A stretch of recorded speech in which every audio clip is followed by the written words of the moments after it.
Buenos días a todos y bienvenidos a la Conferencia de Estudios Poblacionales de Puerto Rico.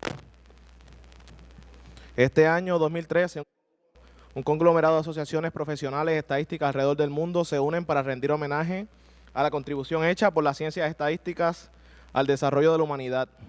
En Puerto Rico quisimos dedicar un día para hablar de la estadística oficial más importante. El seguimiento de esta estadística es además fundamental ante el trasfondo de la transformación demográfica dramática que está viviendo nuestra sociedad hoy en día. Hemos reunido un grupo de expertos que abordan los estudios poblacionales desde distintos puntos de vista y perspectivas. Es lógico que llevemos a cabo esta actividad desde uno de los centros educativos principales del país, como lo es la UPR Calley. Muchas gracias al recinto de Calley por servir como nuestro anfitrión el día de hoy. Y gracias al Instituto de Investigaciones Interdisciplinarias por ayudarnos con toda la logística de la realización de esta conferencia. Damos además una bienvenida a los miembros del Comité de Coordinación de Estadísticas de Puerto Rico.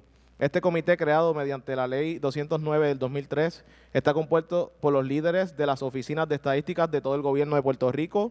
Aquí encontrarás personas expertas en las estadísticas de todos los posibles temas que uno se pudiera imaginar. El comité, además, es un modelo de transparencia en la operación gubernamental.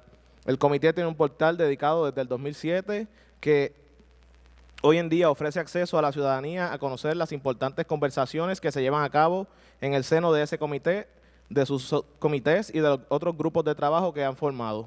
Tenemos una agenda completa de presentaciones hoy y antes de empezar deseamos ir sobre algunos asuntos administrativos rápidos. Entre 12 a 1:30 será el almuerzo y la sesión de afiches. Si usted está presentando un afiche, debe estar presente durante la sesión de afiches durante la 1:30. Esto es importante. Habrán premios para los ganadores de la evaluación que harán el comité de jueces. Si usted no está presentando un afiche, durante estos 90 minutos puede almorzar y luego visitar la sesión de afiches. Tiene la opción de ver la sesión de afiches primero y luego almorzar. Usted puede escoger el orden. La sesión de afiches se estará llevando a cabo en el piso más alto de la biblioteca. El próximo edificio es donde se localiza la cafetería. Allí será el almuerzo. A las 1:30 en punto comenzará la presentación del señor Enrique Lamas, director asociado de los programas demográficos del Census Bureau. Enrique va a presentar información fundamental para entender cómo se producen los estimados anuales de población de Puerto Rico que ellos divulgarán durante esta década. Lamentaría mucho que te lo perdieras, por lo cual te exhorto a asegurar de estar de vuelta al teatro a las 1:30. La conferencia de estudios poblacionales ha sido preconvalidada para horas de educación continua por la Oficina de Ética Gubernamental. Esto significa que aquellas personas que sean funcionarios públicos pueden utilizar su participación en la conferencia para cumplir con las horas de educación continua que la ley les requiere cada 2 años. Para esto es fundamental que usted esté debidamente registrado con todos los campos y su firma. Además, necesitamos que al final de la conferencia, los interesados en obtener este beneficio se aseguren de firmar el registro de salida de la conferencia. No tan solo la llegada, sino también la salida. La semana que viene el instituto enviará por correo electrónico un certificado de participación que usted podrá utilizar con su solicitud de convalidación ante la Oficina de Ética Gubernamental. Ahora vamos a dejar con ustedes a la doctora Glory B. Rosario, quien viene en representación del doctor José Noel Caraballo, rector de la Universidad de Puerto Rico en Calley, para un breve mensaje.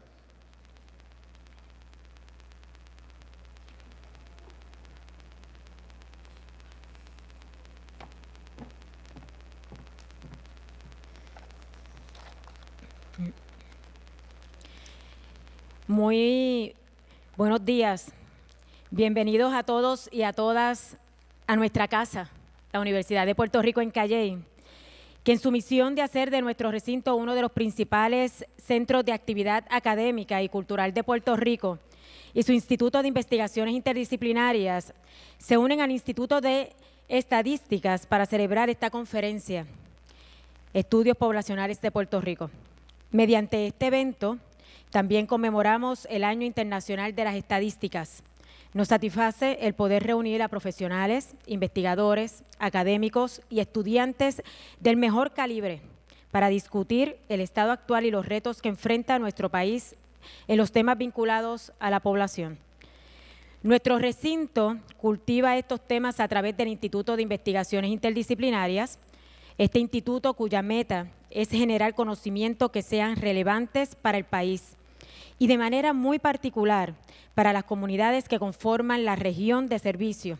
Cuenta con uno de los 2 centros de información censal establecidos mediante acuerdos con el negociado del Censo de los Estados Unidos, acuerdo que en el año pasado renovamos hasta el 2020. Desde allí generamos investigaciones de nuestra región, ofrecemos asistencia técnica y divulgamos conocimiento a nuestra comunidad universitaria y extramuros. Para reafirmar el compromiso con este quehacer, me complace adelantarles hoy que próximamente habremos de abrir una convocatoria para reclutar a un docente mediante nombramiento conjunto entre un departamento y el Instituto de Investigaciones Interdisciplinarias, que nos permitirá sostener y ampliar esta agenda, apoyando la gestión investigativa de profesores y estudiantes de la Universidad de Puerto Rico en Calley a través del Centro de Información Censal. En el día de hoy esperamos lograr que este encuentro sirva para generar la voluntad y la colaboración para realizar investigaciones que nos permita calibrar al presente y vislumbrar soluciones, así como proveer la educación necesaria para preparar a los profesionales que asumirán estos retos. Bienvenidos a todos y buen día.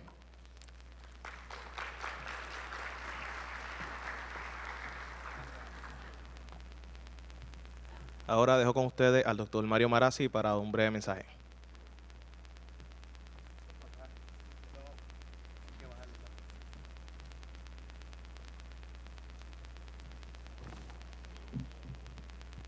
Muy buenos días. ¿Cómo está todo el mundo? Muy bien.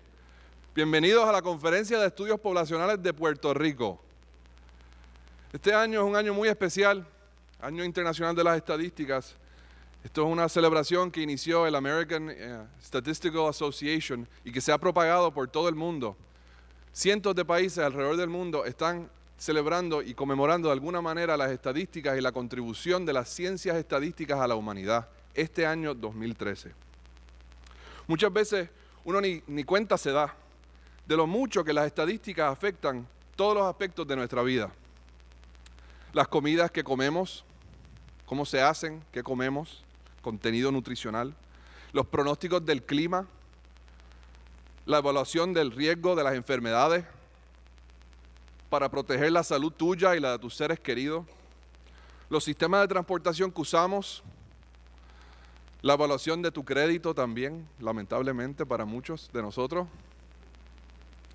en el establecimiento de las tarifas de seguro, en el examen de la salud de la economía, ¿está creciendo o no? En el procesamiento de los delincuentes. Hay toda una ciencia estadística numérica detrás de cómo, ¿verdad? Ciencia forénsica, cómo capturamos evidencia en una escena del crimen y la usamos para llevar el delincuente a la justicia. En el establecimiento de política pública, no hay duda. En el monitoreo del cambio climático. Estos son solo algunos de los ejemplos donde las estadísticas hoy en día están activamente haciendo una contribución para expandir el conocimiento que nosotros como humanidad tenemos. Y como nuestro mundo se está tornando cada vez más cuantitativo y enfocado en los datos, se espera que las oportunidades, y escúchenme bien los estudiantes que estén aquí, se espera que las oportunidades de empleo en los campos de la estadística crecerán mundialmente por los próximos décadas. Básicamente el volumen de información está creciendo exponencialmente y los recursos humanos para analizarlo no. Y eso le da una ventaja competitiva extraordinaria a aquellos estudiantes que se dediquen al análisis de datos, a ver qué es lo que los datos nos dicen y asegurar que esa sea el orden de la lógica, ¿verdad? ¿Qué nos dicen los datos? No cómo yo consigo que los datos digan lo que yo quiero, ¿verdad? Eso es distinto, eso es otra cosa.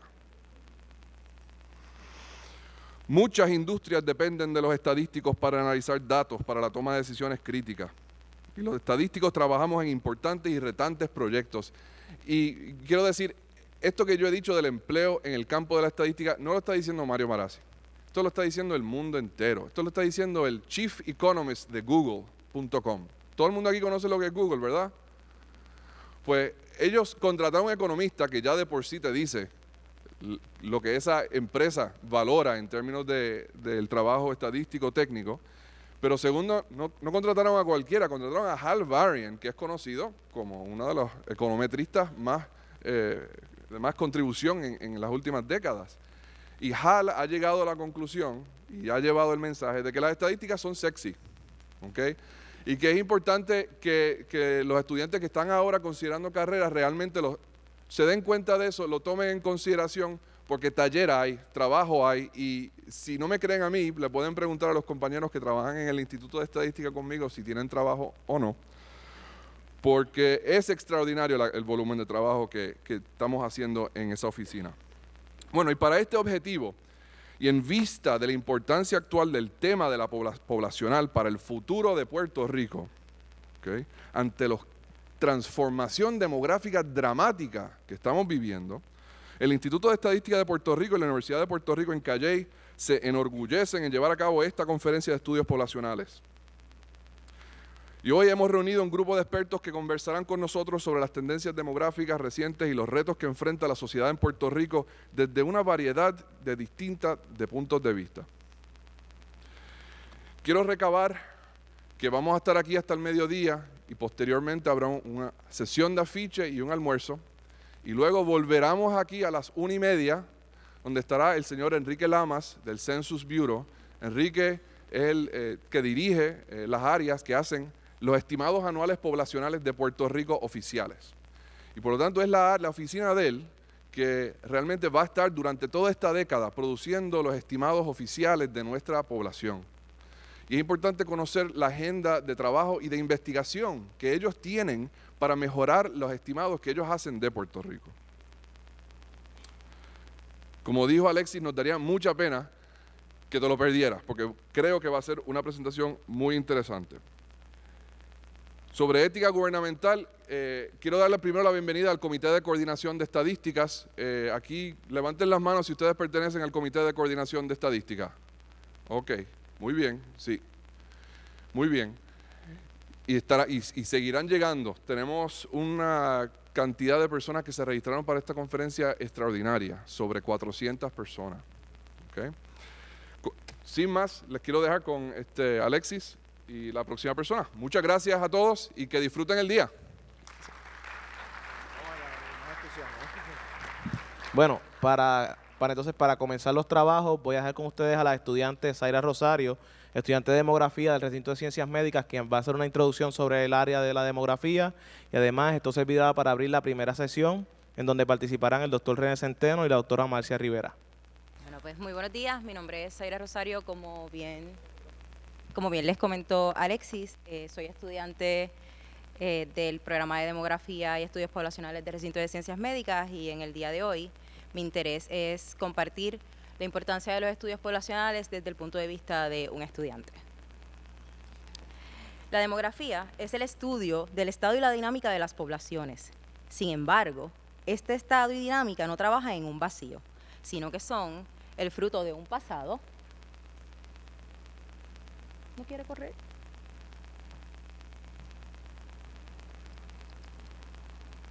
Y un presente que demarcan a un país,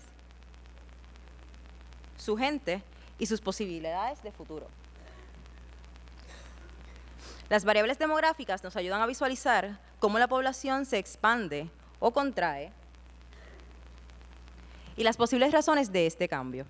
Un país que conoce su realidad demográfica es capaz de planificar con mayor seguridad y certeza para así obtener el desarrollo pleno de sus ciudadanos. Los estudiosos de la población, somos los agentes investigadores que contamos con las competencias para abrir la mirada de un país a sus situaciones.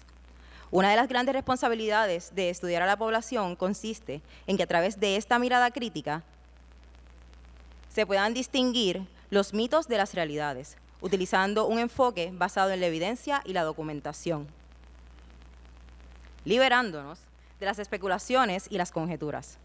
Más es importante ver cómo las teorías sociales se adaptan a esta evidencia empírica, para así poder analizar las situaciones que enfrenten los países. La baja en la fecundidad,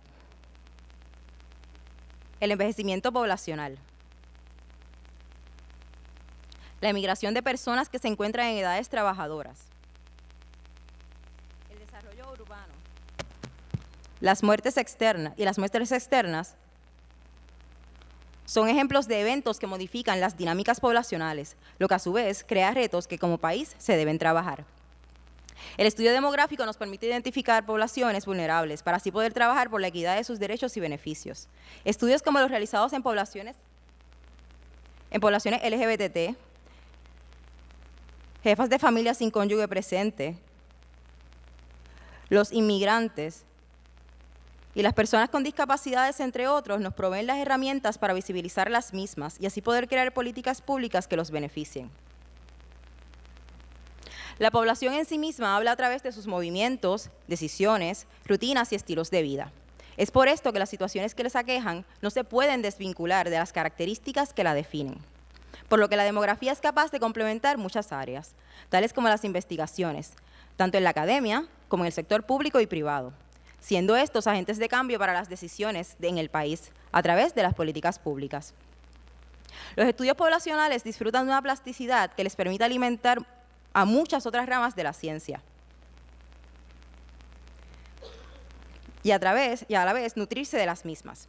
Los estudios ambientales son un ejemplo de lo que nos proporciona una clara idea de este tipo de relaciones. El bienestar del ser humano depende de los recursos que el medio ambiente le ofrece, tales como agua, energía,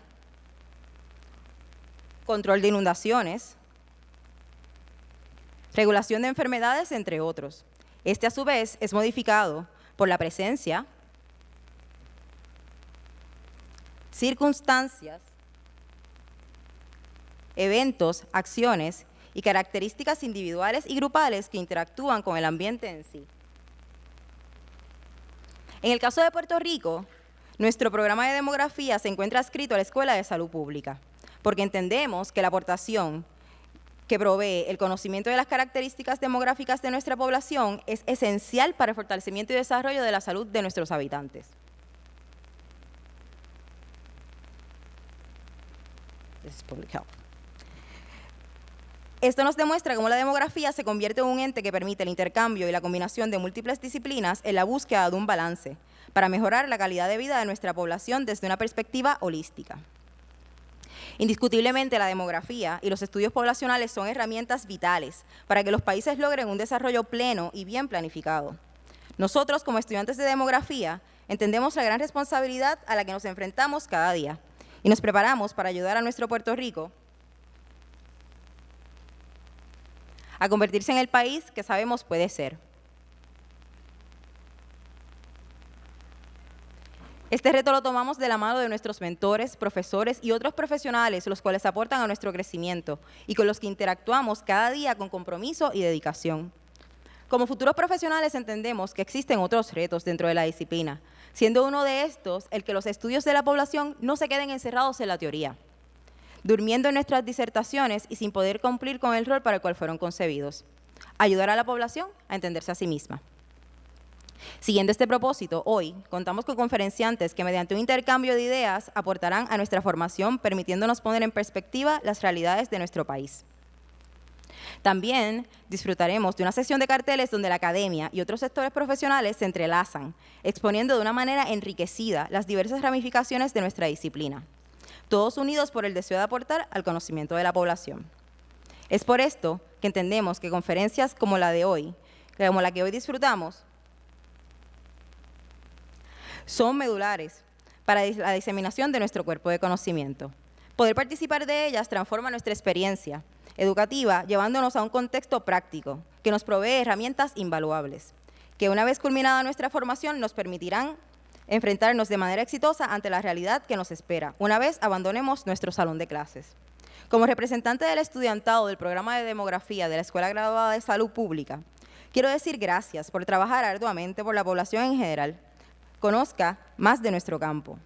Esperemos que oportunidades como esta sirvan de puente entre la academia y diversos sectores para que de esta forma creemos el andamiaje necesario que sirva de motivación para la próxima generación de estudiantes. Trabajemos para hacer de esta experiencia única una más constante. Muchas gracias.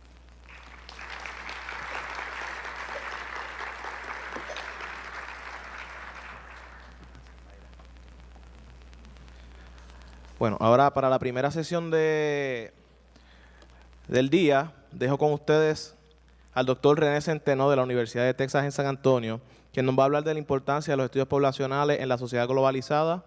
El doctor Centeno es profesor de la Universidad de Texas en San Antonio y fue subsecretario para Asuntos Poblacionales del Gobierno de México, en el cual fue el factor instrumental para el desarrollo de la política pública de inmigración del gobierno mexicano. Es un excelente recurso que hemos traído desde Texas para hablarnos de este tema. La doctora Marcia Rivera, a su vez, es la presidenta de la Delegación de Puerto Rico ante la Conferencia Regional sobre la Población y el Desarrollo de América Latina y el Caribe. Ha realizado múltiples estudios sobre procesos electorales y sobre educación. Es la fundadora del Centro de Estudios de la Realidad Puertorriqueña y ha participado como analista de televisión y otros medios de comunicación. Se desempeña como directora de áreas de políticas sociales del Instituto Latinoamericano de Educación para el Desarrollo de Uruguay. Son excelentes recursos y agradecemos que hayan aceptado venir a la Conferencia de Estudios Poblacionales. ¿Qué tal? Muy buenos días. Antes que nada, estoy muy contento de estar en esta bella isla. Es la segunda oportunidad que tengo de estar en este país. Realmente encantador. Y bueno, antes de empezar mi presentación, quiero también agradecerle a la Universidad de Puerto Rico en Calley y al Instituto de Estadísticas de Puerto Rico la invitación a participar en este importante foro. Evidentemente tratando no nada más de resaltar la importancia de la demografía, pero también de las estadísticas en el mundo.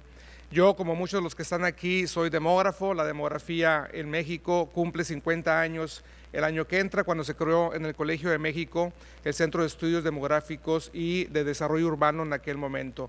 Creo que es muy importante para nosotros entender no únicamente la relevancia de las dinámicas de las poblaciones en el mundo, sino también el impacto político que está teniendo los cambios demográficos en el mundo.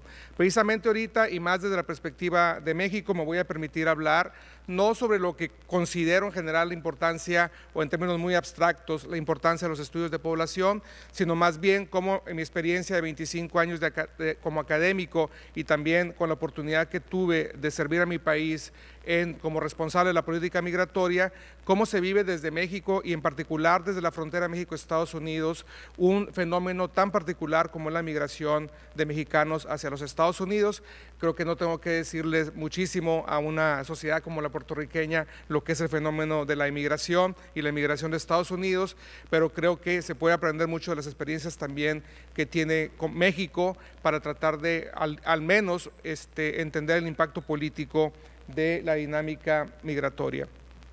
Ustedes saben que México es el país con más emigrantes en todo el mundo, es decir, no hay ningún otro país que tenga tantos ciudadanos viviendo fuera de su territorio, y no nada más que viven fuera de su territorio, viven prácticamente en un solo país, que es Estados Unidos.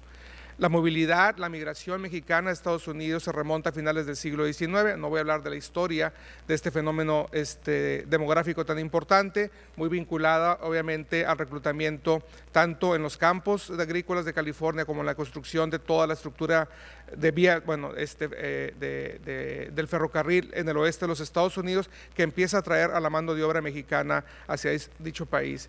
Después realmente se consolida mucho las redes de empleadores y de trabajadores en México con la creación del programa de bracero los programas de braceros durante la Segunda Guerra Mundial, los cuales se postergan hasta 1964, cuando termina este programa y se inicia realmente la gran era de la inmigración indocumentada de mexicanos hacia los Estados Unidos.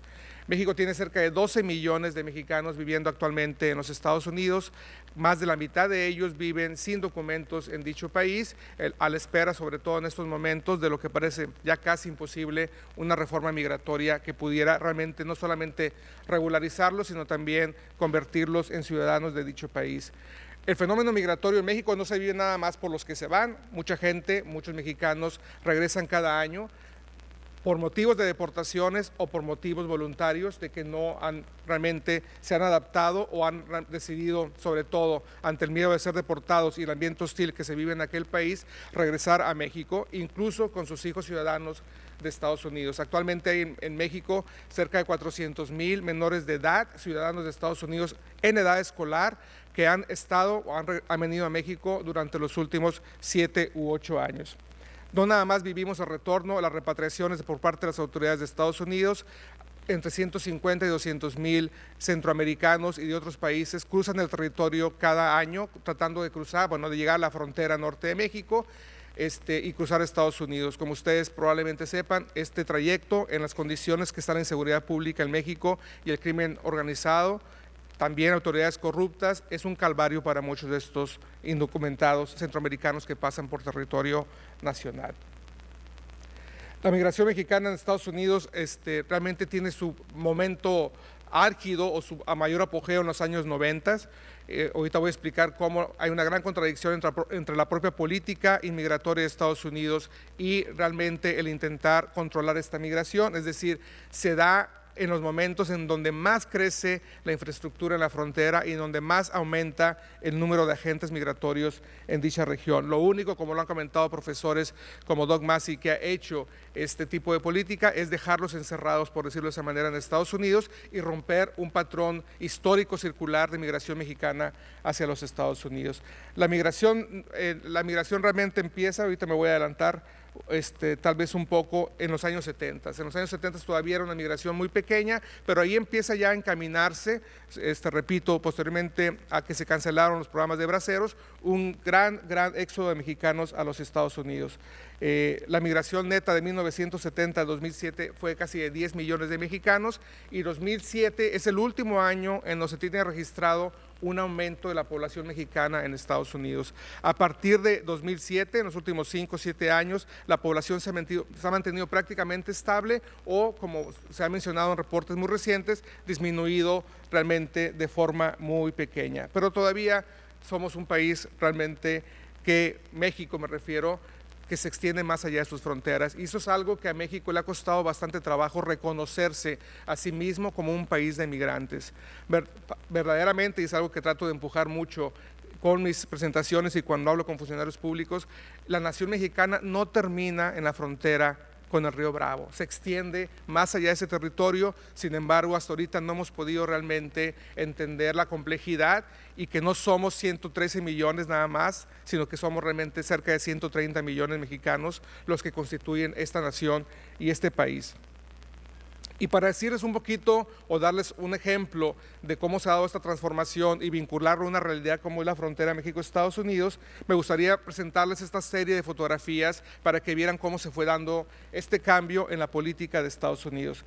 Esto es la frontera de Tijuana con San Diego. Esto estamos hablando de ser, bueno, a finales de la década de los 80s. La migración todavía no era tan alta como se iba a observar en la década posterior, pero ustedes pueden ver cómo están estos indocumentados ya mexicanos del otro lado de Estados Unidos. Es una barda que divide entre Tijuana y San Diego, San Isidro, que es el pueblo inmediato que está a un lado de Tijuana, listos para lo que sucedía todas las tardes en aquellos tiempos, en aquellos años, para cruzar hacia los Estados Unidos. Pero nada les impedía cruzar al otro lado.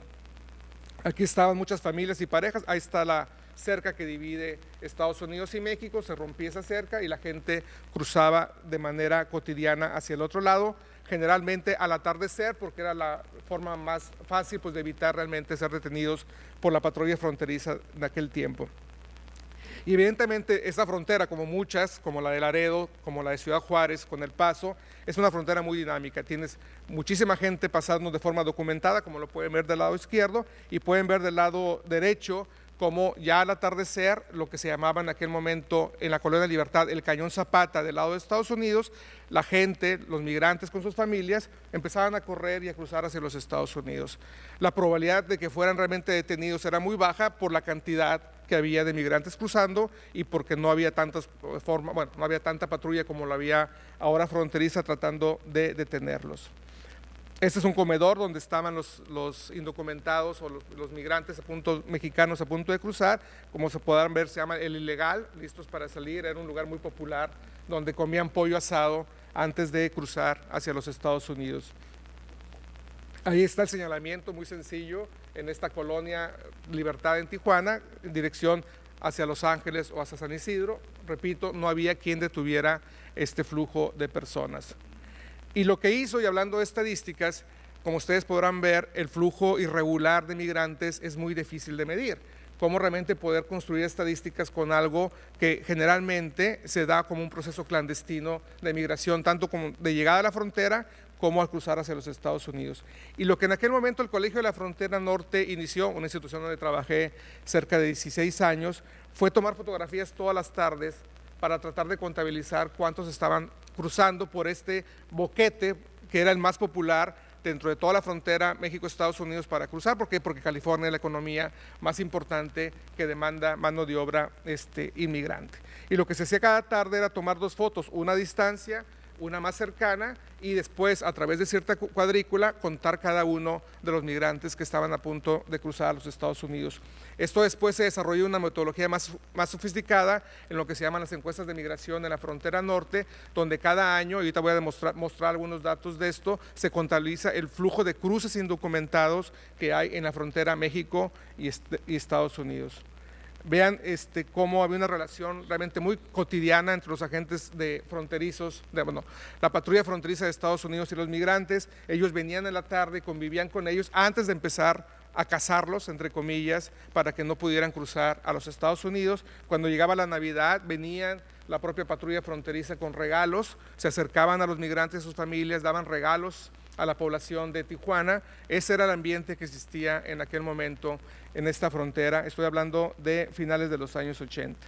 Sin embargo, todo cambió en los años 90 con diversas reformas de carácter legal en los Estados Unidos, especialmente IRA, que permitió activar lo que después, desde septiembre 11 del 2001, sería una colaboración muy estrecha entre autoridades locales y lo que es ahora Homeland Security para poder detener migrantes en todas partes de los Estados Unidos, pero también se empezaron a construir muros, empezaron a construir ¿cómo se dice?, programas especiales de aseguramiento de migrantes a lo largo de la frontera con Ciudad Juárez y El Paso, y de Tijuana y San Diego. Y aquí empezó a cambiar todo. Ya había más redadas de manera más frecuente para tratar de detenerlos inmediatamente después de cruzar a los Estados Unidos, y se empiezan a construir las bardas entre México y los Estados Unidos. Aquí pueden ver cómo lo que era el Cañón Zapata, donde estaban toda la población realmente ya adentrándose a los Estados Unidos, pues ya empieza a ser imposible por esta barrera que se construye. Se traen a los militares a construir cientos de millas de barda en la frontera México-Estados Unidos. Aquí ya se empieza a ver de manera más definida en la frontera Tijuana-San Diego. La barda llega hasta el mar, porque Tijuana y San Diego pues terminan en el mar. Esta barda la han tenido que construir como 3 o 4 veces porque el mar evidentemente erosiona fácilmente la barda, pero ahí se sigue construyendo y se puede observar todavía en la actualidad. Y ahorita es prácticamente imposible cruzar por esa frontera, a menos que tengas documentos falsos o realmente en forma para poder hacerlo. Y lo que se hizo con todo ello es hacer que el flujo de migrantes se desviara hacia el desierto, hacia la frontera de Sonora con Arizona, y como ustedes saben, cientos de personas mueren cada año tratando de cruzar por las condiciones tan difíciles que es poder hacerlo por esta vía. Estos son migrantes llegando a Sonora tratando de cruzar, y el número de muertes en esta frontera es aproximadamente de 7,000 en los últimos 15 años. Es decir, realmente no hay ni siquiera este temor, estos riesgos detienen a la población de buscar, digamos, un anhelo de poder conseguir un buen trabajo y salir, muchos de ellos, de condiciones, si bien no de extrema pobreza, sí de condiciones limitadas socioeconómicamente. Todo ha cambiado en los últimos 5 años, y eso tal vez es el centro de mi presentación. Nadie imaginó en el año 2005, el 2006, que la migración mexicana a Estados Unidos se iba a transformar de tal manera y a experimentarse como se está viviendo en este momento. Repito, el gran éxodo fue en los años 90, 4.7 millones. El 2000 es un pico que hay en la migración mexicana a Estados Unidos que todavía es muy difícil de entender porque esa estadística está ahí, pero es evidente de que entre el 2001, 2002 y 2003 el flujo mexicano a Estados Unidos realmente empezaba ya a descender. O sea, después de los años 90, después de que empezó toda esa política de frenar o de seguridad fronteriza, y que México vivió una crisis muy fuerte en los años 90, en 94, 95, la migración empieza a descender, y ahorita voy a hablar un poquito por qué. Sin embargo, para ver qué tan bien y como una muestra que también conectados están los mercados de trabajo de México y Estados Unidos. Cuando viene el boom de la construcción en aquel país, fue muy fácil para la economía de Estados Unidos reclutar mano de obra mexicana y volvió a repuntar otra vez la migración irregular de mexicanos hacia los Estados Unidos, y también atrajo a mucha migración centroamericana que se ha sostenido hasta ahora tratando de llegar a los Estados Unidos. Sin embargo, el descenso era muy marcado y después de aquí pueden ver lo que comentaba, bueno, pueden ver el gran éxodo mexicano desde los años 70 hasta el año aquí 2003, o el año 2000, que es este punto singular que hay de la migración como el punto más alto, pero realmente es muy difícil entender por qué se dio, y después viene ya una baja en esta migración para después repuntar con el flujo. Una vez que se acaba, perdón, creo que me faltó, una vez que se acaba este boom de la construcción, pues se viene realmente la economía de Estados Unidos entra en crisis, pues viene realmente el declive significativo de la migración mexicana hacia los Estados Unidos. Pero aquí es parte importante de entender la demografía.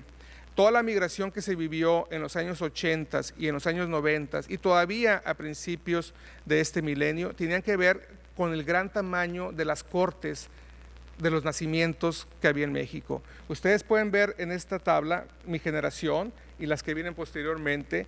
Yo vengo de una familia de 7, pero las familias regularmente en México en los años 60 eran de entre 5 y 10 hijos, es decir, no eran realmente familias pequeñas, no había planificación familiar. México adopta en 1974 su primer Programa Nacional de Población para introducir el control natal en México, cosa que no existía, y la fecundidad empieza a descender. Pero todavía aquellos mexicanos que crecieron, se fueron a Estados Unidos en los años 90 y al principio de la década pasada, venían de familias de 5 o 6 hijos. Pueden ver el descenso. Es hasta ahora realmente que podemos hablar de que la familia en México es entre 2 o 3 descendientes, y evidentemente las presiones que hay, por lo menos de tipo demográfico, para enviar migrantes a los Estados Unidos no van a existir, o ya no existen, perdón, como existían en el pasado. México está envejeciendo muy rápidamente. México va a envejecer siendo pobre, a diferencia de los grandes países desarrollados que primero fueron ricos y luego envejecieron. Nosotros vamos a envejecer rápidamente. Ustedes pueden ver cómo ha cambiado la edad mediana en México, de 19 en el 90 a 22 en el 2000 a 26 en el 2010. Va a envejecer cada vez más y es de esperarse. La migración va a continuar de mexicanos a Estados Unidos, no únicamente porque hay una demanda de trabajo inmigrante indocumentado, sino también porque hay mucha conexión ya entre las sociedades de ambos países. Y aquí está, repito, la caída drástica de este flujo migratorio de los mexicanos hacia los Estados Unidos, y que se ha frenado prácticamente una población de 12 millones en aquel país. No únicamente los migrantes, o digamos el descenso fue tan marcado de aquellos que se iban, el retorno también empezó a aumentar, es decir, mexicanos que ya sea producto de las deportaciones de Estados Unidos o producto de un retorno voluntario por temor a ser deportado o por la crisis económica que se vivía en aquel país. El Censo de México en el 2010 reporta casi un millón de personas que vivían en el año 2005 en los Estados Unidos y estaban en el año 2010 en México. La mayoría de ellos eran, como se puede esperar, mexicanos, nativos de México, que habían regresado después de una estancia en los Estados Unidos, y junto con ellos también un número muy importante, más de 200,000, 230,000 menores de edad, ciudadanos de Estados Unidos, que ahorita están tratando de adaptarse o integrarse a un país que desconocen realmente, incluso muchos de ellos ni siquiera hablan el idioma español, y las escuelas, sobre todo en los estados de la frontera norte de México, que es donde se reciben o donde se instalan la mayoría de estos migrantes de retorno, están teniendo muchos problemas para realmente poder integrar a estos menores de edad al sistema educativo en el país.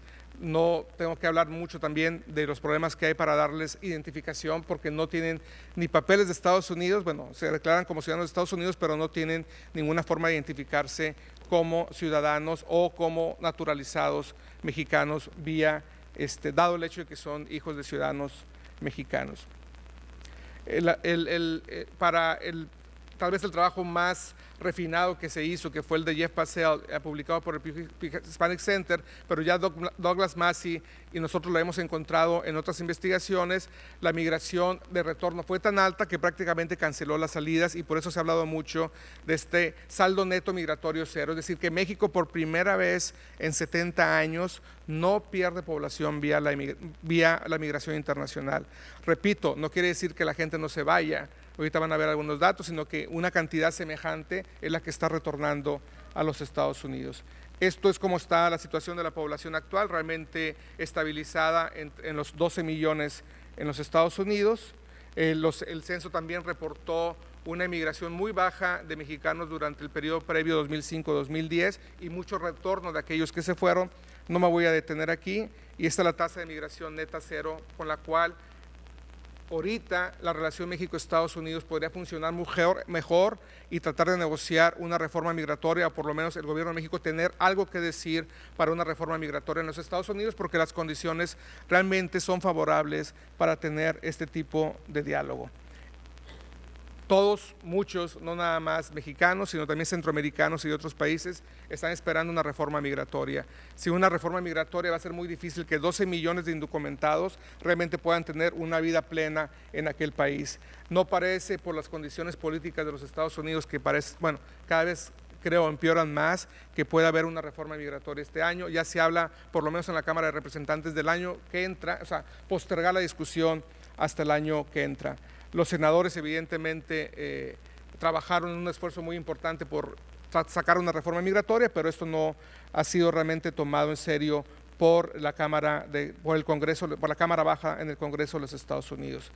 ¿Cuáles son los escenarios futuros de esta migración? Evidentemente, la recuperación económica en Estados Unidos es lenta, no es tan rápida como se hubiera esperado hace unos 4 años, pero una vez que se recupere la economía de Estados Unidos, va a aumentar la migración mexicana a Estados Unidos. Sin embargo, no creo, por muchas razones, que vaya a recuperarse o vayamos a ver los números que se vieron en anterioridad, es decir, México perdiendo cerca de 400,000 o 500,000 ciudadanos cada año hacia los Estados Unidos vía la migración. La reforma migratoria va a ser muy importante. Con o sin reforma migratoria, la seguridad fronteriza va a aumentar, es decir, hay un esfuerzo muy serio, tanto de senadores como diputados, de aumentar los recursos de seguridad en la frontera. Lo único que van a hacer es elevar el costo de la migración, aumentar las muertes, porque la gente, si no hay una reforma migratoria seria, va a seguir cruzando hacia los Estados Unidos. Los costos de la migración, bueno, lo que estaba hablando, se van a incrementar, y el crimen organizado también y el tráfico de personas van a encontrar en esta mayor restricción migratoria condiciones muy favorables para sus negocios. ¿Qué ha pasado después del saldo migratorio neto? La verdad es muy difícil saber si como no tenemos todavía estadísticas de retorno de mexicanos a los Estados Unidos porque no ha habido ningún censo, lo único que podemos monitorear son aquellos que están tratando de cruzar a los Estados Unidos, y esos son los resultados de la encuesta que les comentaba de migración a la frontera norte. Es decir, es un monitoreo que hace el Colegio de la Frontera Norte en todas las ciudades de la frontera mexicanas, donde llegan o por autobús o por auto o por avión flujos a la frontera norte, y en todos estos puntos se hace un muestreo. Evidentemente no hay un marco muestral porque no sabemos cuál es la población que está llegando a la frontera norte, y a partir de ahí se identifica quiénes están llegando a la frontera con la intención de cruzar los Estados Unidos con documentos o sin documentos para buscar trabajo. Y como podrán ver, pues ahí está el boom en los años, a mediados de la década anterior por la construcción, el declive, estos son datos trimestrales, para cada año después de la recesión en los Estados Unidos, y cómo ya se ha estabilizado en niveles muy bajos el cruce de indocumentados. El año 2012 esta encuesta reportó 181,000 cruces de mexicanos con la intención de ir a los Estados Unidos a trabajar o a buscar trabajo. Me voy a ir rápidamente, ya me voy a un segundo aspecto de gran relevancia de lo que está sucediendo actualmente en la relación México-Estados Unidos y del impacto de la migración, que son las deportaciones. A la par de que no había una solución realmente inteligente, racional, tanto para la economía de Estados Unidos como para la realidad de la región de Norteamérica, e incluyendo también tal vez Centroamérica, para la legalización de esta población de Estados Unidos, el gobierno del presidente Obama actualmente es el gobierno que más ha deportado migrantes en toda la historia de los Estados Unidos. Es una deportación realmente brutal, y estoy diciendo brutal por lo siguiente, porque muchas familias están siendo desintegradas en los Estados Unidos, ustedes lo saben muy bien, vía estas deportaciones. Es decir, hay una gran colaboración de autoridades locales para detener con cualquier excusa o criminalizar con cualquier excusa a migrantes con el fin de que sean detenidos y por orden judicial de remoción no puedan, sean expulsados de Estados Unidos y no puedan volver a ingresar a dicho país. Hay cerca de 3.3 millones de estadounidenses menores de edad cuyos padres, uno o ambos, es mexicano sin documentos. No tenemos ninguna estadística todavía, ni del gobierno de Estados Unidos, ni del gobierno mexicano, de cuántas familias realmente han sido separadas o menores de edad han sido separadas de sus padres vía las deportaciones. Pero el asunto que ustedes podrán ver aquí es que el número de migrantes que son detenidos en la frontera tratando de cruzar ha venido a la baja, que es la línea roja que ustedes pueden ver aquí. Sin embargo, el número de deportaciones de mexicanos ha venido a la alza.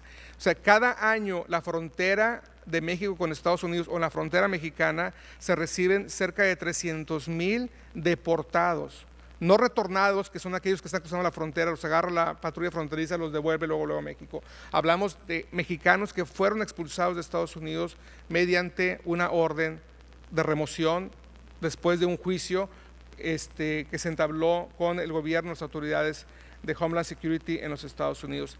Esto ha transformado por completo la dinámica de la frontera. Hay una gran población varada porque muchos de estos deportados mexicanos llegaron como niños a los Estados Unidos. Realmente no conocen México, tienen ahorita 18, 22 años, 23 años, pero crecieron en Estados Unidos, no conocen a nadie en México, muchos de ellos no hablan español y no saben cómo integrarse a lo que finalmente sí es su país, pero generalmente se sienten más identificados con los Estados Unidos. Esto es un gran problema, muchas voces cada vez se han levantado para pedir que el gobierno de Obama detenga las deportaciones de todos aquellos indocumentados que no tienen ningún delito, no han cometido ningún delito, más que estar trabajando en los Estados Unidos. La mayoría de ellos han sido detenidos, y lo pueden ver aquí, y ahí me voy a detener, por sanciones de tránsito. Es la razón número 1 por la cual son criminalizados. No hay datos estadísticos muy claros, esto es un albergue, es una población, digamos, sesgada o selectiva, porque es gente que llega a pedir refugio después de haber sido deportada, pero a ellos se les entrevista antes de que se les acoja en el albergue, y la mayoría de ellos han sido realmente detenidos porque iban manejando ebrios, es una falta seria, pero no es un crimen o un delito mayor, porque iban manejando sin luces, iban manejando sin licencia, se pasaron un alto. Esas son las razones por las cuales se les criminaliza y por lo tanto se les detiene y se les expulsa de los Estados Unidos.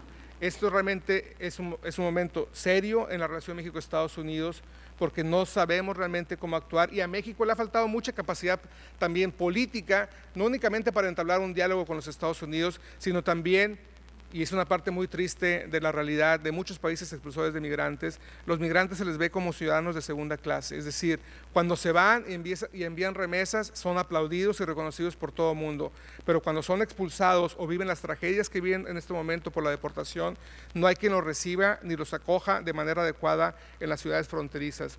La infraestructura que tiene México para acoger migrantes en la frontera es para acoger migrantes que iban por primera vez a cruzar a Estados Unidos y eran deportados. Y eso es insuficiente, porque muchos de ellos, repito, no saben ni cómo conseguir trabajo, no pueden hablar el idioma español de manera correcta como para poder trabajar. Evidentemente tienen habilidades para ser exitosos o empresarios o profesionales en México, pero no hay quien los integre, ni quien los reciba, ni quien les dé identificación, ni los auxilie para poder comunicarse con sus familias. Para terminar, hay un momento histórico muy particular de lo que es la migración mexicana a Estados Unidos. Es una lección de mucho aprendizaje en muchos años, de una falta de visión política de cómo resolverla, de cómo entenderla, de cómo abordarla. Hay una nueva era, no sabemos qué va a pasar, es una pausa, se va a reactivar la migración, es probable, pero no se va a volver a vivir de la misma forma en que lo observamos en los años 90 o todavía a principios, a mediados de la década pasada. Es otra realidad, y esa realidad también está marcada de manera muy fuerte por lo que está pasando con las deportaciones. Estoy seguro que en 10 o 15 años, cuando se escriba sobre este momento histórico, va a ser uno de los peores momentos en la historia de la relación México-Estados Unidos y de lo que está pasando con los migrantes y el futuro de muchos ciudadanos de Estados Unidos que están creciendo en este momento como niños en los Estados Unidos sin ningún esfuerzo serio por realmente poder integrarlos y pensar no únicamente en integrarlos, cómo van a adaptarse a esta nueva realidad, ya sea en México o en los Estados Unidos. Muchas gracias.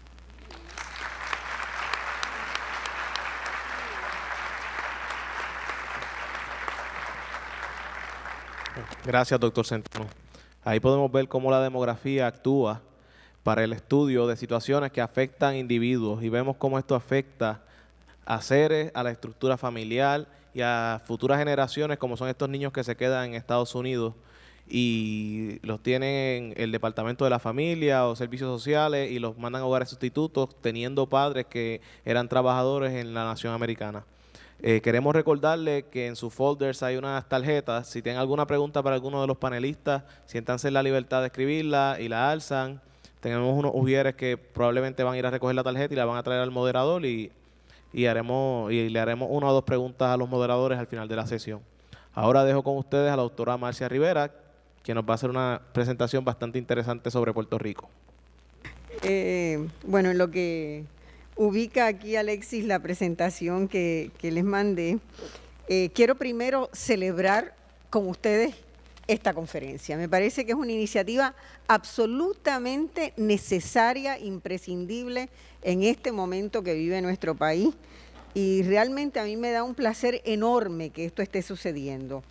Y les cuento por qué. Y quiero, nadie lo ha mencionado todavía, pero yo quiero hacer una mención muy especial a un precursor de los estudios poblacionales en Puerto Rico, que fue el doctor Vázquez Calzada, de la Escuela de Salud Pública, y que de muchas maneras yo nunca fui su estudiante, nunca tuve el privilegio de ser su alumna, pero fue mi mentor y mi maestro en todo lo que tenía que ver con los estudios poblacionales. Y realmente creo que hemos sido injustos con Vázquez Calzada en términos de lo que fueron sus aportes de abrirnos, ¿verdad?, al campo de los estudios poblacionales. Celebro también porque veo que el Instituto de Estadísticas de Puerto Rico empieza a cobrar el impulso y el auge que nosotros necesitamos que tenga. Yo fui de una generación que en los 70 fundó el Centro de Estudios de la Realidad Puertorriqueña y recuerdo con absoluta y meridiana claridad que el límite de nuestro trabajo era la ausencia de series históricas y de datos para comprender cabalmente la realidad de Puerto Rico. Hicimos lo más que pudimos con lo que había, tratando de reconstruir series históricas para entender de dónde venían los problemas que Puerto Rico se planteaba en los años 70 y que ya nos alarmaban y que están en la base de lo que nos pasa hoy, ¿verdad? Nos dificultaba el no tener los datos para comprender cabalmente y hacer un buen diagnóstico de la realidad, porque cuando mirábamos, por ejemplo, el tema de desempleo, el Departamento de Trabajo tenía un dato, la Junta de Planificación tenía otro, cada agencia generaba datos y cuando uno se sentaba con las herramientas que teníamos a tratar de hacer sentido de eso, decíamos, no puede ser. Aquí se dibujan las estadísticas, aquí se inventan cosas y nosotros nunca vamos a poder entender lo que nos pasa a menos que tengamos sistemas estadísticos confiables, verificables, transparentes y accesibles al público. Y en ese sentido yo quiero felicitar al Instituto de Estadística por poner todas sus bases de datos en línea, por hacerlos accesibles y eso es un hito en nuestra historia. Tercero, porque las estadísticas nos permiten hacer proyecciones de futuro. Aquí el doctor Centeno, mostrando las tendencias, nos invitaba a hacer una reflexión de cuáles podían ser los escenarios del futuro. Pues nosotros ni siquiera hemos podido hasta ahora realmente hacer una buena construcción de escenarios, porque no teníamos sobre qué sustentarnos para tomar políticas informadas. Así que en ese sentido nosotros estamos como en un baile de debutantes. Yo me siento que esto es un baile de los quinceañeros y que todos vamos a celebrar que por fin nos ponemos los calzones o las polleras, dirían en el sur, las faldas largas para celebrar the coming of age, ¿no? Absolutamente necesario.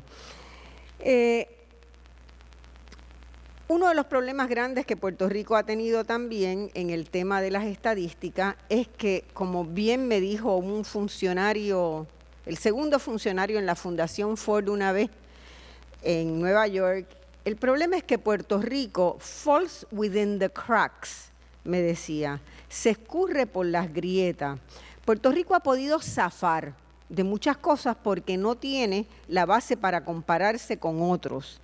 Y es en el proceso de establecer medidas de comparación y estándares y participar del establecimiento de estándares internacionales donde nosotros podemos realmente conocer nuestra realidad para actuar sobre ella, si queremos actuar. Y yo creo que aquí lo que pasa es que todo el mundo reconoce que tenemos que actuar sobre nuestra realidad, pero no tenemos el cómo hacerlo, y empezamos a hacerlo. Y en ese sentido, a mí me alegra también enormemente que desde enero de este año se haya tomado una decisión política por parte del Departamento de Estado de tratar de participar en todos los espacios internacionales que se pueda. Y eso quiere decir privilegiadamente participar en espacios como es en el de la CEPAL, particularmente su conferencia de población y desarrollo, a la cual estuve como jefe de delegación hace apenas 2 meses y que voy a contar un poco de lo que pasó ahí, porque es el mayor impulso a los estudios poblacionales, y voy a tratar de demostrarlo en la presentación que les traigo. A los estudios poblacionales tienen varios actores, ¿verdad? Por un lado, el primer insumo fue un insumo académico. El doctor Centeno decía que en México el Centro de Estudios Demográficos se fundó hace 50 años. Yo recuerdo perfectamente la fundación del Consejo Latinoamericano de Ciencias Sociales, de CLACSO, fue en el año 67, y una de sus 4 líneas de trabajo permanentes que ya visualizaban eran los estudios poblacionales, porque el tema empezaba a surgir en toda América Latina. Y Puerto Rico en esa etapa tuvo una contribución y una participación en esas redes de académicos, de las cuales Vázquez Calzada y su equipo de trabajo formaba parte. Luego tuvimos un periodo de tiempo de desencuentros, de total ausencia tanto de los espacios académicos como de los espacios del Sistema de Naciones Unidas, que tomó con fuerza el tema y que hoy es un elemento dinamizador importante. Así que de eso vamos a estar hablando. Celebro también el retorno a Calley. Yo estuve vinculada en este recinto a mediados de los 80 a la formación del Programa de Estudios de la Mujer y del Género, que se planteó como un espacio interdisciplinario conocido por ProMujer, y luego, unos años más tarde, como asesora solidaria justamente para la creación del Instituto de Investigaciones Interdisciplinarias que coauspicia y organiza este evento. Así que me siento en casa y comienzo, porque todavía no he comenzado, aunque ustedes no lo crean. Bueno, propongo 5 temas. A mí me pidieron que hablara sobre la evolución de los estudios poblacionales y me ceñí, pese a todas las tentaciones de entrar en el análisis más minucioso de Puerto Rico, a ver cómo esto había evolucionado, ver a qué investigan, qué aportan, cómo han cambiado, ver el protagonismo del Sistema de Naciones Unidas en los estudios poblacionales, específicamente el desarrollo de la última conferencia de la CEPAL y el UNFPA, traer a la discusión la importancia del nexo entre investigación y formulación de políticas públicas y terminar con una mirada, vuelo de pájaro, de los problemas y desafíos de Puerto Rico en materia de población y desarrollo. ¿Qué investigan los estudios poblacionales? ¿Qué aportan y cómo han cambiado? Bueno, lo primero que tengo que decir es que de esos estudios poblacionales que nacieron hace 50 años, ha habido una evolución dramática e interesantísima, fascinante. Se ha pasado de un análisis global de las tendencias demográficas, donde contábamos con 4 o 5 gráficas, usted se acordará, doctor Centeno, de lo que se ha hecho, a estudios mucho más complejos sobre grupos poblacionales y sobre el conjunto, y a la elaboración de propuestas de políticas públicas. Es decir, los estudios poblacionales pasaron del diagnóstico y del marcar cuáles eran las tendencias globales en términos del crecimiento demográfico, a convertirse en instrumentos fundamentales para la toma de decisiones políticas en todos los países del mundo. Y eso es un cambio radical y muy importante. Los primeros estudios se daba atención a ¿qué? Cambios demográficos, distribución y densidad poblacional, estructuras por edades, ya teníamos, ¿verdad?, las pirámides de edad, a la dinámica natural, la mortalidad, la natalidad, la fecundidad, la transición demográfica. Un poco emergían los temas de la movilidad espacial, todavía no muy incorporados a los estudios poblacionales, y ciertamente las migraciones como ese nuevo fenómeno que disparaba. Como les dije, las redes académicas fueron el sostén de ese nacimiento de los estudios poblacionales. Y CLACSO, el Consejo Latinoamericano de Ciencias Sociales, fue en América Latina quien más se tomó en serio el hacer un aporte a través de una comisión permanente de estudios poblacionales que se fundó en el año 67 y que sigue todavía hasta el día de hoy trabajando.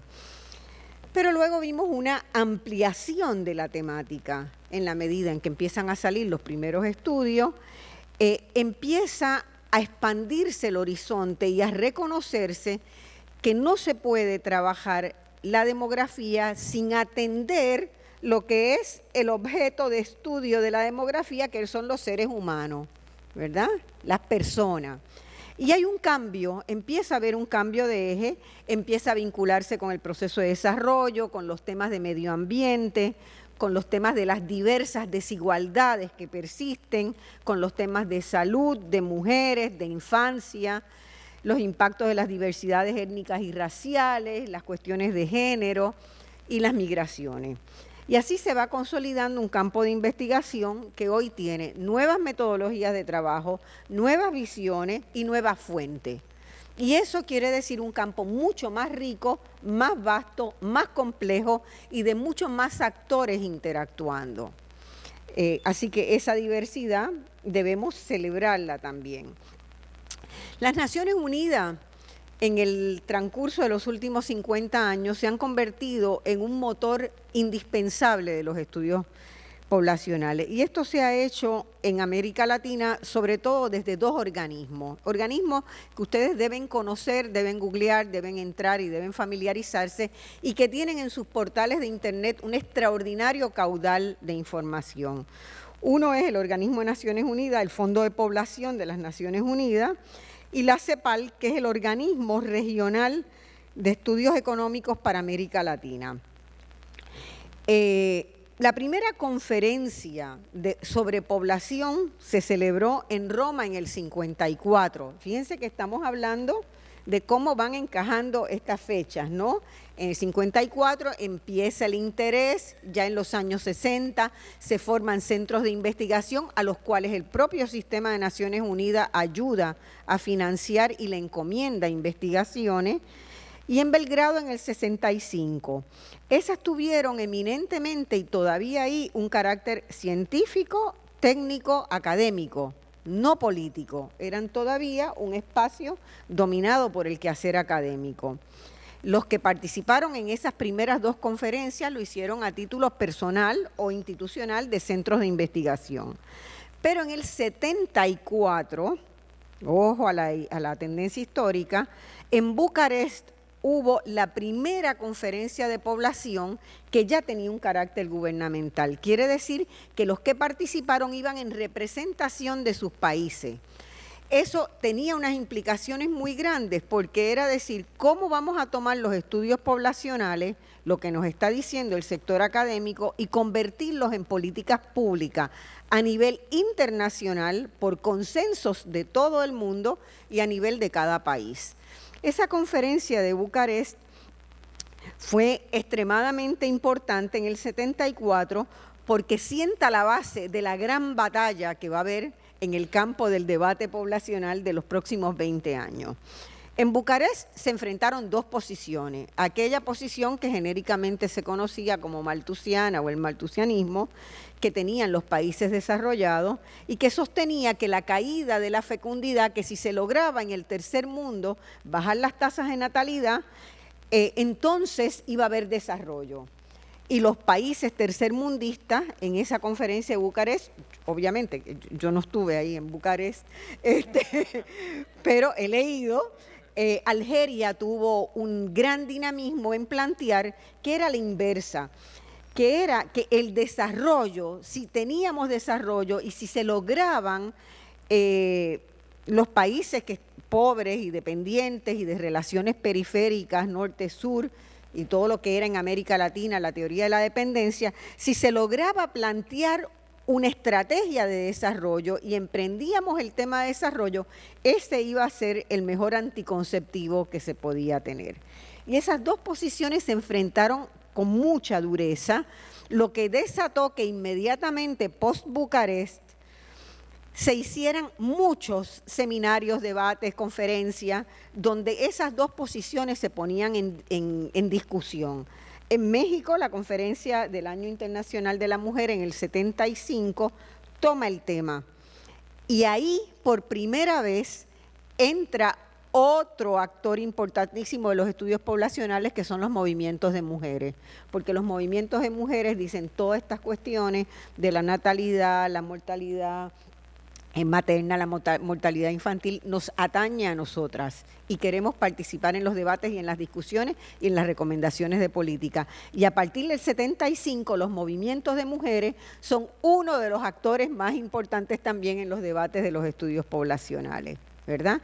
Y entonces en el sistema de Naciones Unidas hay que conciliar eso que se recoge como consenso, como resolución en unos espacios y en los otros. Y eso también sucede al interior de los países. Como Puerto Rico no está dentro del sistema de Naciones Unidas, nosotros no nos hemos dado cuenta de la vehemencia que estos debates han tenido en el resto del mundo. En buena medida porque las políticas que tienen que ver con los asuntos como anticonceptivos, como aborto y todo eso nos han venido por decisiones de Estados Unidos. Es decir, Puerto Rico no ha tenido que luchar y librar unos debates por eso, ¿verdad? Nos han venido como resultado de políticas que se toman en la metrópoli.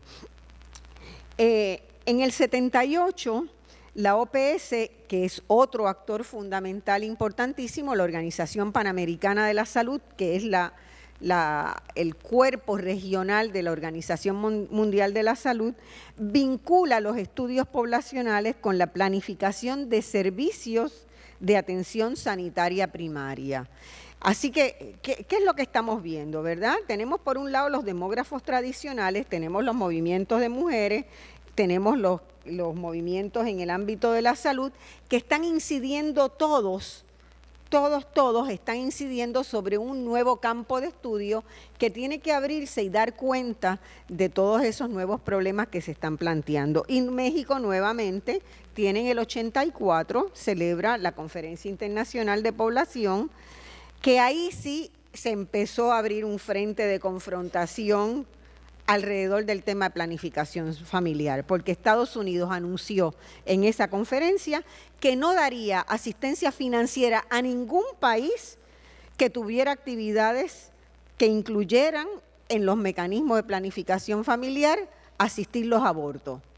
Entonces, en ese momento, a Estados Unidos anuncia que les retira los recursos al Programa de Naciones Unidas de Población y que en todas partes del mundo retira esos programas, no los financia. Y eso genera una ira muy fuerte, porque cuando los demógrafos, los especialistas examinaban las tasas de mortalidad por abortos clandestinos que había en todo el mundo subdesarrollado, eran realmente alarmantes, ¿no? Realmente alarmantes, y esa había sido una reivindicación muy fuerte de las conferencias de las mujeres y de los debates en el ámbito de salud y en el ámbito de los movimientos de mujeres.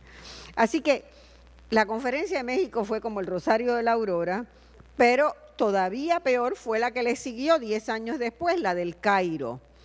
En el Cairo, los movimientos de mujeres se pusieron las pilas y las ONGs de todo el mundo, y es la conferencia más grande que se ha dado en la historia del sistema de Naciones Unidas. Hubo 10.575 participantes registrados, de los cuales 180 eran delegaciones de gobierno. Estaban todas las agencias del sistema de Naciones Unidas, todas, el 100% de las agencias de Naciones Unidas participando, y una gran presencia de ONG y medios masivos de comunicación de todo el mundo. Esa conferencia de aquí de Puerto Rico, fuimos algunas ahí, en carácter de ONGs, porque Puerto Rico no tuvo una participación, pero a través de ONGs internacionales y locales sí hubo una participación de Puerto Rico. Las intensas negociaciones y el impulso de las ONG, sobre todo las ONG que trabajaban con temas de salud de las mujeres, permitieron probar un plan de acción a 20 años, 94, 20 años ¿es cuándo? El año que viene, ¿verdad? El año que viene, 2014. Se está acabando ese plan de acción. Pero esto del Cairo permitió que realmente se generara una postura muchísimo más de avanzada de lo que había sido la historia de la demografía y de los debates de estudios poblacionales. Entonces, en preparación para esa conferencia del 2014, que va a ser el año que viene en Nueva York, la conferencia mundial, se acaba de preparar en América Latina la regional. El estilo en el sistema de Naciones Unidas es que cada región intenta llegar a unos acuerdos, ¿verdad?, a un consenso sobre determinados puntos en la agenda común mundial, y si todas las regiones del mundo en esa conferencia mundial de Nueva York, todas las regiones del mundo van a luchar para que sus puntos prevalezcan, ¿verdad? Pues esta conferencia regional de América Latina se celebró en agosto en Montevideo. Participaron 38 países de la región, Puerto Rico en carácter de miembro asociado, reconocido por la CEPAL como miembro asociado. Tuvimos una delegación de 5 personas y se logró trabajar y aprobar un documento de consenso que ustedes lo pueden bajar de la internet, suscrito por la delegación de Puerto Rico, que tiene 120 acuerdos sobre políticas de población y desarrollo. Los temas de esa conferencia, quiero repasarlos rápidamente, son muy interesantes porque vamos a ver que va mucho más allá de las tradicionales estudios de la tasa de mortalidad, de la tasa de natalidad tradicional. Primer tema, derechos, necesidades y demandas de los niños, niñas y adolescentes. Segundo, oportunidades y consecuencias sociales y económicas de la dinámica poblacional. Igualdad de género, violencia contra la mujer, impactos en los derechos humanos, salud sexual y salud reproductiva, políticas de protección social. El cuarto tema, derechos reproductivos y derechos sexuales, mortalidad materna, educación sexual y educación reproductiva. Quinto, migración, derechos, relaciones, cooperación internacional. Sexto, desigualdades territoriales, movilidad espacial, vulnerabilidad ambiental. Séptimo, pueblos indígenas, pluriculturalidad y derechos humanos. Octavo, afrodescendientes, derechos y discriminación étnica racial. Así que ya ustedes vieron cómo de ese primer concepto de lo que eran los estudios poblacionales se nos ha ampliado enormemente la agenda porque se colocan los problemas de los seres humanos en el centro de ese análisis. Temas principales que se recogieron en el consenso. El consenso tiene 120 puntos, voy a mencionar 5. La visión de desarrollo. En América Latina hoy hay un consenso, y lo suscribimos los puertorriqueños, que tenemos que profundizar las políticas públicas y las acciones necesarias para erradicar la pobreza, romper los círculos de exclusión y desigualdad como condición para lograr el desarrollo humano individual y colectivo. Segundo, suscribimos que necesitamos políticas basadas en derechos humanos con perspectiva de género. Este es el principal instrumento para el desarrollo pleno de las capacidades individuales y colectivas. Ustedes saben que todavía en Puerto Rico tenemos problemas incluso con el uso de la noción de género, ¿verdad? Que empezó justamente a partir de este proyecto que se hizo aquí en la década del 90 en este recinto. Todavía hay sectores que dicen la palabra género es casi una mala palabra. El mundo entero está no solamente consciente de la validez del concepto, sino de la necesidad de que todas las políticas sean instrumentadas con perspectiva de género, porque las políticas no afectan de la misma manera a los hombres que a las mujeres. Igualdad de género. Debe existir paridad en todos los ámbitos, en el ejercicio del poder, en la toma de decisiones, en los mecanismos de participación y representación política, así como en las relaciones familiares. Y hay una cantidad de recomendaciones de políticas que se deben tomar en ese sentido. Todas las políticas deben aplicar una perspectiva de género y una educación y promover una educación integral. Se hace énfasis también en la vulnerabilidad particular de dos segmentos poblacionales. Primero, los niños, niñas y adolescentes y los jóvenes, donde toda la evidencia en América Latina señala que algo está pasando a los niños, sobre todo a los varones a los 13 años, que abandonan la escuela, que tienen mayores tasas de delincuencia y criminalidad, y eso es una constante en toda la región, ¿verdad? Y esos son grupos en riesgo. Se afirma la necesidad de políticas específicas para estas poblaciones y también se trabajó mucho el tema del envejecimiento y los desafíos que plantea la reducción en la fecundidad y el envejecimiento, sobre todo el impacto sobre los sistemas de retiro, pensiones, las redes de protección social, y se alienta a crear programas innovadores en ese sentido. Entre los 120 puntos también se destaca la necesidad de asegurar acceso universal y de calidad a los servicios de salud sexual y de salud reproductiva. Se hace una relación, por primera vez se empieza a trabajar una relación clara entre lo que implica para el sostenimiento de un orden de desigualdades el uso del terreno. Y eso lo ven ustedes claramente en Puerto Rico. Las urbanizaciones cerradas, la limitación del uso de los espacios públicos, son cuestiones que atentan contra la cohesión social. Y todos los estudios señalan que a mayor cohesión social, menor nivel de conflictividad hay en una sociedad, menores niveles de delincuencia, menores niveles de violencia. Por lo tanto, lograr una mayor equidad en la distribución del espacio es absolutamente fundamental. Y esta conferencia última se caracterizó por incluir eso como uno de los puntos fundamentales en los estudios poblacionales. Bueno, ¿qué implica para Puerto Rico? La conferencia va a estar disponible, el Departamento de Estado ahora está trabajando un libro donde va a estar toda la ponencia que tiene 80 páginas que presentamos ahí, junto con el documento de la CEPAL, así que muy próximamente van a estar tanto en la internet como publicada. ¿Qué problemas y desafíos presentan para Puerto Rico en términos de población y desarrollo a la luz de lo que pasó en la conferencia? Bueno, ¿por qué tenemos, y el resto del día de hoy ustedes lo van a estar discutiendo? Estamos verificando una reducción poblacional desde el 2004 que no para, ¿verdad? Entonces ahí analizamos el impacto que han tenido el mayor acceso a métodos contraceptivos. Hay algunas estadísticas que nos señalan que esa es una razón. Los cambios en las nociones de maternidad como definitoria de la identidad de las mujeres, el incremento de la emigración de jóvenes en edad productiva y reproductiva que estamos teniendo, el impacto negativo que puede tener esta reducción poblacional sobre la estructura de producción de bienes y servicios de Puerto Rico es tremendamente importante. Los que están emigrando del país son nuestros jóvenes mejor calificados, y eso, bueno, hay estadísticas, hay datos muy contundentes que el Instituto ha analizado muy bien y que no los voy a repetir ahí, tienen todos los materiales. El envejecimiento poblacional nos plantea unos desafíos extraordinarios, pero también puede ser una oportunidad porque vamos a tener una mayor cantidad de personas que son dependientes y que necesitan ayuda y que podrían dar pie al surgimiento de nuevos negocios, de nuevas empresas que atendieran a esa población. Entonces, nuestro gran desafío es traducir estos problemas en oportunidades, ¿verdad?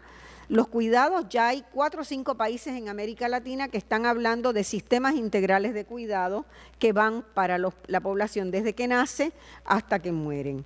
Incrementos en las condiciones de vulnerabilidad de la infancia. Acá hay un elemento de nuevos peligros en la salud, abandono temprano de la escuela, y hay un problema que empieza a estudiarse y que yo lo estoy promoviendo mucho, que tiene que ver con los altos niveles de estrés a que están sometidos los niños de las familias de contexto de pobreza crítica, ¿no? Y se ha demostrado científicamente, clarísimamente, por estadísticas muy confiables, que los impactos sobre el desarrollo neuromotor y cognoscitivo son extraordinariamente importantes. Problemas específicos en nuestra población juvenil. La violencia intraconyugal sigue siendo uno de los grandes desafíos de Puerto Rico. La cobertura universal de la protección de las leyes todavía no es la misma. Los derechos reproductivos y los derechos sexuales, aunque por ley están asegurados a todas las mujeres, en la práctica de Puerto Rico no es así y se necesita un esfuerzo muy grande en educación ciudadana y sobre todo hay que conjugar las políticas poblacionales con las de ordenamiento. Estas experiencias nos proveen un marco de intercambio, de poder contar con asistencia técnica y comparar bases de datos. Creo que el hecho de que Puerto Rico comience a estar en el sistema internacional poco a poco, donde se pueda, cómo se pueda, realmente es esperanzador porque nos abre a otro espectro y riqueza de debates. Muchas gracias.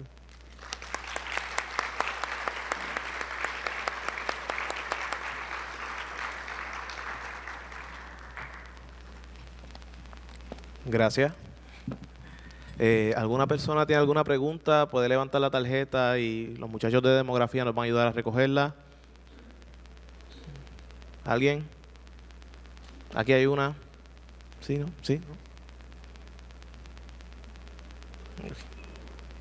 ¿No? Gracias, doctor Marazzi.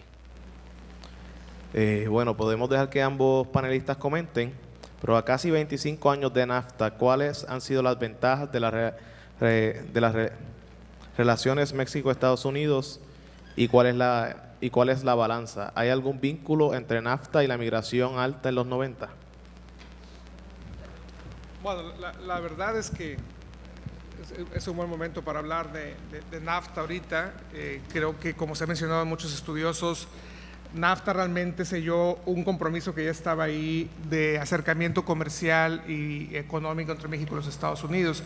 Creo que México ahorita precisamente tiene una muy buena base económica porque está realmente comprometido con esta visión exportadora de su desarrollo económico. Evidentemente la vinculación con la migración es, ¿sí se escucha? Es muy baja y como ustedes recordarán, precisamente el mismo año en que entró NAFTA realmente a funcionar, cuando inició NAFTA entre Canadá, México y Estados Unidos, pues vino un momento muy difícil en México, que fue precisamente el movimiento zapatista, indigenista en el sur del país. Luego viene la recesión económica, bueno, muere también, asesinan un candidato del partido que había estado en el poder 70 años, viene una crisis económica por no saber cómo realmente manejar la paridad peso-dólar. Es decir, el arranque de NAFTA realmente fue lamentable, fue muy negativo. Afortunadamente, por el compromiso con NAFTA, Estados Unidos tuvo que asumir un mayor apoyo al gobierno de México porque era un mal ejemplo que uno de los principales o nuevos tratados comerciales se viniera por la borda precisamente por este pobre manejo económico de México. A partir de ahí, México creció bastante su base exportadora. Evidentemente, como muchas políticas públicas en el mundo, creemos que es el único instrumento y que eso va a salvar todo. No hubo políticas paralelas, sobre todo para apuntalar más la transición o los efectos que iba a haber sobre el campo mexicano. Y creo que el campo mexicano, sobre todo la mano de obra que había ahí, sí fue afectada de manera importante, y el sur del país por lo mismo, que es la población más rural y más indígena en el país.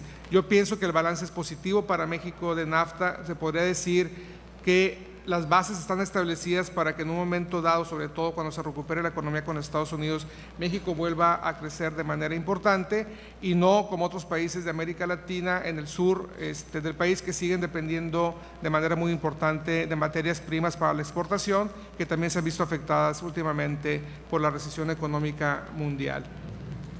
La doctora Marcia me dice que tiene un comentario al respecto también. Sí, no llego a discrepar de él, pero quiero hacer alguna anotación. Yo he estudiado lo que fue la dinámica de los años 90 y del 90 al 2000 y del 2001 hasta ahora, y en realidad los países latinoamericanos que no estuvieron en el NAFTA, particularmente los países del Cono Sur, lograron un proceso de consolidación de sus economías que aunque todavía en buena parte de ellos tiene una base en la exportación de materias primas, el hecho es que todos han empezado procesos de diversificación de la producción y de los mercados. Y eso permitió que pasaran la crisis económica mundial con mucho menos impactos negativos de los que tuvo México. Entonces, es matizando un poquito, ¿verdad? Para México tuvo, digamos, dificultades muy grandes de comenzar. Además, se instaló una recesión en los Estados Unidos importante que afectó dramáticamente a México y en la economía mundial, pero los países latinoamericanos que no firmaron tratados similares con Estados Unidos quedaron más protegidos en esta última década y eso quería aclararlo. Bueno, pues muchas gracias a ambos. Ahora vamos a pasar con un aplauso para los panelistas, ¿verdad?